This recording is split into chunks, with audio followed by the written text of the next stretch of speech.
some of the best tirades that I've been on the receiving end of. And there haven't been any, but one that really sticks out is when I was in junior high. Mr. Meyer in junior high. Now, this actually happened a year after the fact. You know, you have those little stamper things where you stamp in your name on your woodshop project, like stencils. Well, I decided to tag one of the woodshop tables, and a whole year went by without this guy noticing, and one day, I get sent for to come to the class he's already got in session. And he's like, you want to tell me what you were doing to my tables? And I was like, I don't know what, I'm lying, naturally. And he's like, oh, you don't remember? Pat T was here, June 4th, 19. And he tore into me in front of a class that the level of which today he would have been fired that day. But it was a different time in 1991. Did it work though? Well, I mean, what was he going to do to me? I wasn't going to sand it out of the table. It's probably still there to this day, as far as I know. But you're scarred appropriately so. Yeah, it's had a huge impact on me. Next one was one summer, my best friend's Uncle Doug had a summer job. So one summer, my best friend and I decided to take a job. His uncle got us a job painting at a warehouse. Now, he knew his uncle from family functions, but when you get that same uncle in a warehouse where he's supervising shift workers, it's a totally different Uncle Doug that you're getting. And we got in trouble for something one day, and he tore into us with a string of profanity, that words that I didn't even know went together, and the shell-shocked look on my friend's face when he walked out of there to see his sweet Uncle Doug talking like an early 1900s sailor was just priceless.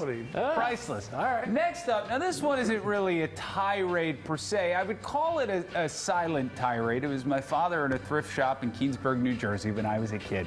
Keensburg was the town, a couple towns over from us, 6-7 miles away. My brother and I were acting up in the store. You know, it was one of those weekends where your parents just take you around to a bunch of stores just because they got to get out of the house and they got no money to spend, and they're like, let's just go. And we got in trouble, and the lady in the store yelled at us, and my father had had such enough. He walked over to my mother, he handed her the car keys, and proceeded to walk 7 miles home. And she's pulling alongside of him in the car, like, Pat, get in. And he's not saying a word. We did that for a half hour, so we went home.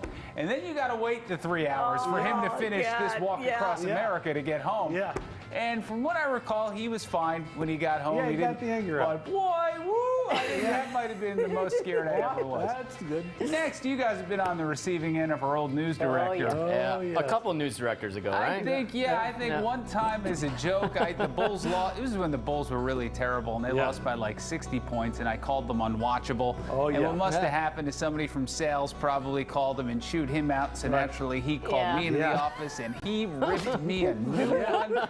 And I was like, where in the heck is this coming from? I remember that. And then he said, I want to have a follow-up meeting about this tomorrow. And then the next day, it was like the Men in Black guy did one of those. He forgot everything that happened the day before. That happened to me, too. Woo, boy. No, the last one. Remember I used to do those fake live shot pieces where I would pretend I was doing the live shot and wait for somebody to come behind me? Oh, I did it one year. This was the only time somebody ever really got mad at me on a piece. The lady did it, and I guess 10 minutes later she realized what I was doing, and she came running over to me. And this is at the Taste of Chicago, too, so you can only imagine what kind of scene that is. And this lady's poor husband is just, he wants to defend her, but at the same time, he knows that she's like, he she married probably, her. she probably had a few too many, and then she was, woo! But it's something about getting a public flogging at the Taste of Chicago. You're like, I know there are a lot of people here doing more questionable things than me right now. But there you go. Great That's the list. That was something. We learned a lot about you.